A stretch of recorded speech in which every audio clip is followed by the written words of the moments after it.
انت مغليسه انت يا arkaysa waxaan ku salaamayaa salaanta islaamka assalaamu alaykum wa rahmatullahi wa barakatuh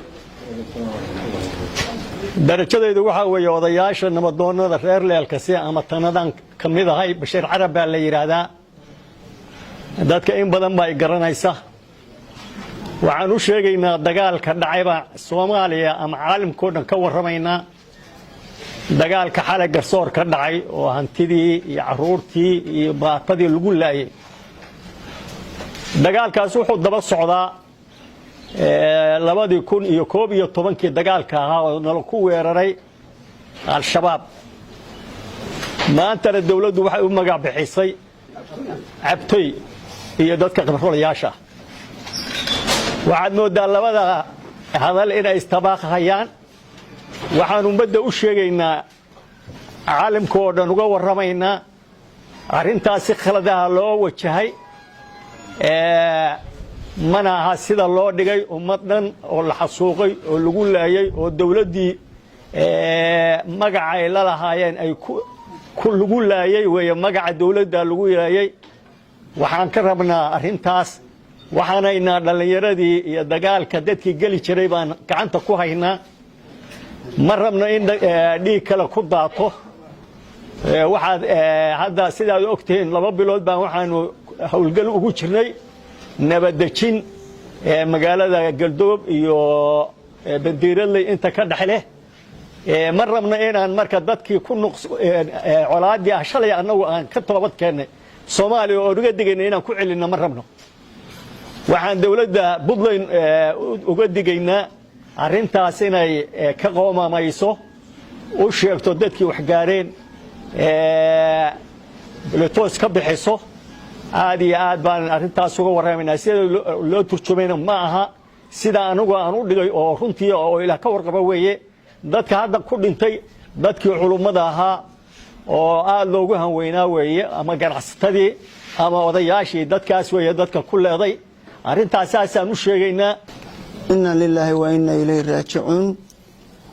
marka hore waxaan ka tacsiyeynayaa dadkii shuhaadada ahaa oo ku dhintay weerarkii xalay iyo saakay ay ku soo qaadeen ciidamada Puntland waxaan adduunka u sheegaynaa intana maqlaysa iyo intana la joogtaba weerarkaas inuu ahaa weerar xaq darra oo khalad ah weerar si qaawan loogu soo qaaday beel weerar lagu burburiyay dhaqaalihii iyo guryihii iyo dadku wuxuu lahaa hanti weerar lagu laayay maatadii iyo caruurtii weerar aan waxba loo reeban hubka noocyadiisa kala gedisan loo isticmaalay annagu waa isxakamaynay haddaan nahay beesha leelkase waxaan hortaaganahay ciidankayagii waxaan hortaaganahay dadkayagii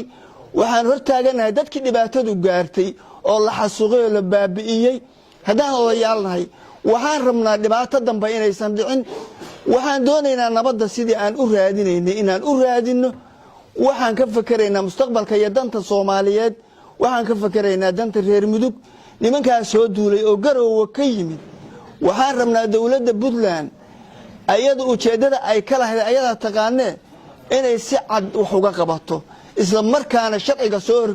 soo horkeento dadkii falka ka dambeeyay salaamu alaykum wa rahmatullahi wa barakaatuh aniga magacayga maxamed guuleed Muuse la yiraahdo dhaqanka beelaha Soomaaliyeed ahna beelaha leelkase dhaqankoodan kamid ah dadka garanaya waa og yahay inaanu fidna ka talino iyo inaanu nabad ka talino waana garanaya ma qanaroona garanaysaana maqlaysa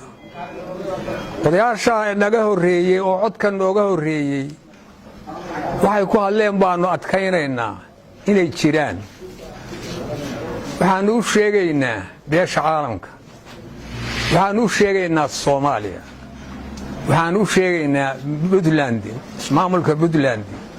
waxaan u sheegaynaa intii nabadda danaynaysa falka xalaq ka dhacay gaalkaayo sida loo wajaho loo sheegay inuu sanahay ee uu yahay sidaanu sheegayno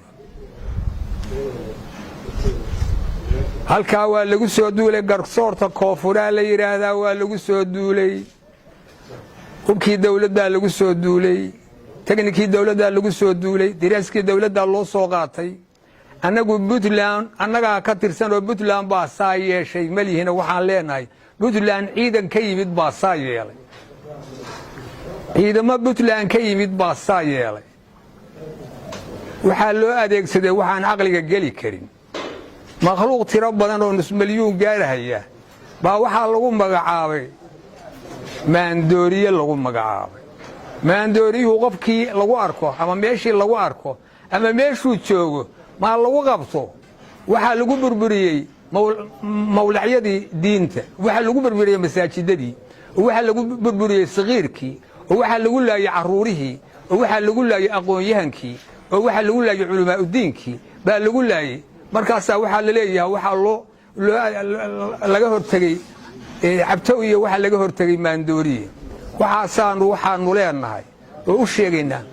intaas aanu u sheegaynaa intana maqlaysa iyo intana danaynaysa iyo inta nabadda danaynaysa iyo inta Puntland sharafkeeda danaynaysa iyo inta Soomaaliya danaynaysa arrinta in wax laga qabto oo sida loo dhigay ayaan ahayn sidaan u sheegaynaa ay tahay inay waxay ku wajahan tahay hadda markaan waxay ku wajahan codkayagu wuxuu ku wajahan yahay intaanu sheegnay oo Puntland ugu soo horeysay ku wajahan yahay